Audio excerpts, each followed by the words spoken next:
In your book, The Omnivore's Dilemma, you're kind of writing about food production and arguing that's the kind of main way we engage with the natural world. Since psychedelics produce this kind of ecological awareness, do you think that they could play a role in shifting us away from kind of problematic industrial modes of food production to more local, sustainable modes? That's an interesting analogy. I hadn't thought about it. In both cases, it's about taking back control. We gave up control of our diet to large corporations.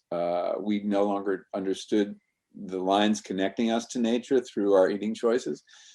And psychedelics and plant medicines of all kinds are another way that we connect to nature.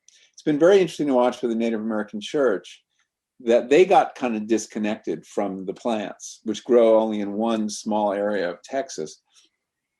But now they're coming back to the pilgrimage, going to this land, these peyote gardens, harvesting, realizing how much care the plants need and how precious they are because they're really in short supply now. So I like telling stories that connect dots that have been lost. I mean, one of the features of modern industrial or post-industrial society and economy is that we just don't know where anything comes from or how it was made or how it connects us to the natural world.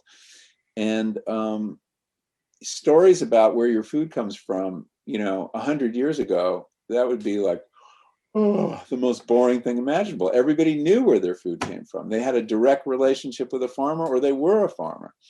Now we have no idea. It's just meat is just this shrink-wrapped pile of protoplasm.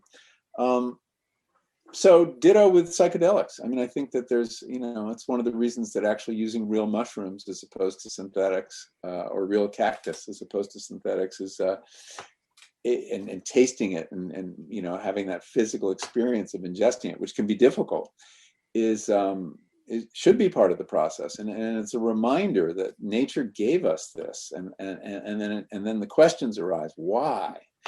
Why was it adaptive for humans to start changing consciousness? It seemed to me it could be, quite maladaptive. You fall off of things. You're more vulnerable to predation. You don't have, your defenses are down, literally.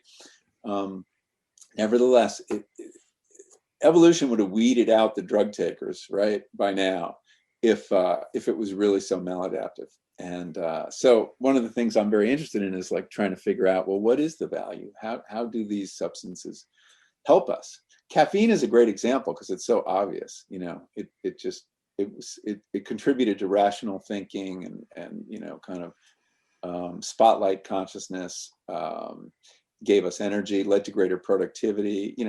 Capitalism loves caffeine. That's why they give people a coffee break. Paid time to ingest a drug. But I think psychedelics have value too, and probably have done more than we know at various points in history to kind of introduce necessary ideas at times of crisis. Right. Yeah, I don't expect to see a paid DMT break anytime soon. Yeah. Well, it would work though. You could do it in 20 minutes. Exactly, yeah.